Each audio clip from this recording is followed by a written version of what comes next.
So ito nga guys, napansin ko pabata ng pabata yung mga nagse-celebrate ng mga kasal ngayon.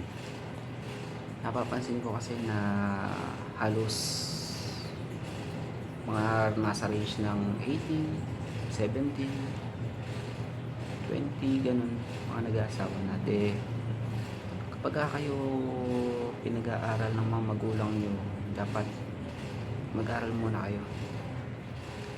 Maraming tao nagsasabi na diploma or diskarte, tapos pinipili ng iba diskarte. Huwag kayo maniwala ron. Diploma piliin nyo, tandaan nyo, nasa Pilipinas kayo. Kapag hindi ka tapos at nasa Pilipinas ka, mamaliitin ka ng mga tao, tatapakan ka. Ngayon may pera kayo pampakasal, kaganda nga ng mga photos niya, siguro mga ginagamit ng mga photographer diyan na camera, yung mga Canon EOS.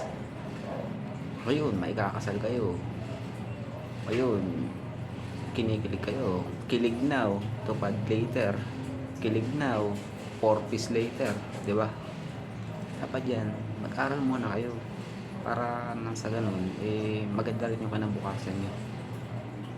Yun lang.